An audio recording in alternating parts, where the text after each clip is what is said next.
لا الہ الا اللہ محمد الرسول اللہ، یہ ہماری بیس بنیاد ہے۔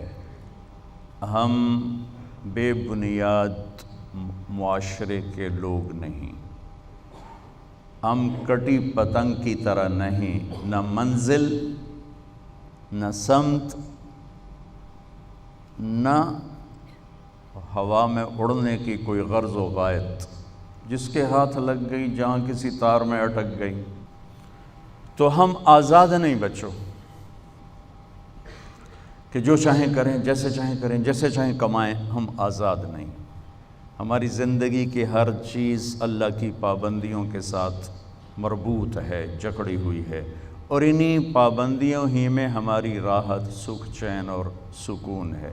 اس وقت دنیا مادی لحاظ سے اتنی ترقی کر چکی ہے، خوبصورت ہو چکی ہے، لیکن لوگوں کے مسائل اتنے ہی بڑھ چکے ہیں، پریشانیاں بھی ہیں، ٹینشن بھی ہے۔ 98 آج سے 20 سال پہلے میں 4 مہینے کے لیے امریکہ گیا تھا جماعت میں، تو یہاں قریب گاؤں ہے، ادھر ملت روڈ پر دھنولا، وہاں کے ایک تھے ڈاکٹر یوسف صاحب، وہ پورے یہ چلڈرن وارڈ کے وہ تھے، ہیڈ تھے وہ۔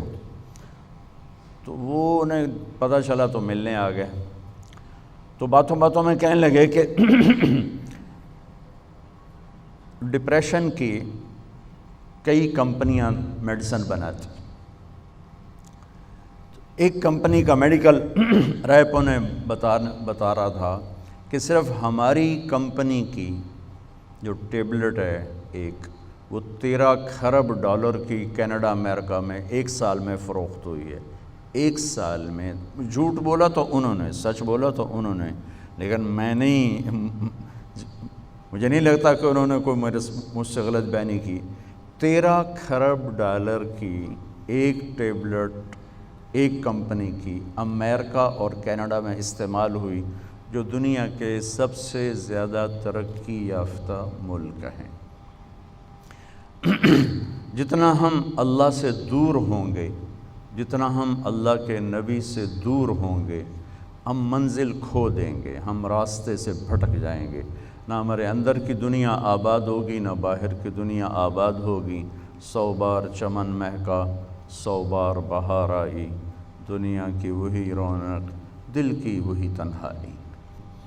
لا الہ الا اللہ یہ ہمارے جڑ کی طرح ہے، اور محمد الرسول اللہ صلی اللہ علیہ وسلم یہ درخت کی طرح ہے۔ لا الہ الا اللہ دل میں اتارا جاتا ہے تو محمد الرسول اللہ نکل کر پورے وجود پہ آ جاتا ہے۔ جب جڑ کمزور ہوتی ہے تو اوپر والا درخت خود کمزور ہو جاتا ہے، اس کے پتے جھڑ جاتے ہیں، شاخیں بیمار ہو جاتی ہیں، سوکھ جاتی ہیں، اور جب اس کی جڑ مضبوط ہوتی ہے تو وہ اسی طرح ہرا بھرا ہوتے ہوتے ہوتے پھلدار بھی ہوتا ہے، سایہ دار بھی ہوتا ہے، فائدہ بھی پہنچاتا ہے۔ ہمیں اللہ نے ماں کی گود میں لا الہ الا اللہ دیا۔ اس کی جڑ لگانا محنت سے ہوتا ہے،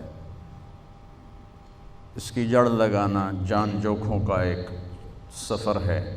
جو اس کو پورا کر لیتا ہے، پھر موت کے بعد ایک لمبی زندگی ہے جہاں اللہ تعالیٰ اس کے ہر چاہے کو پورا کر دے گا۔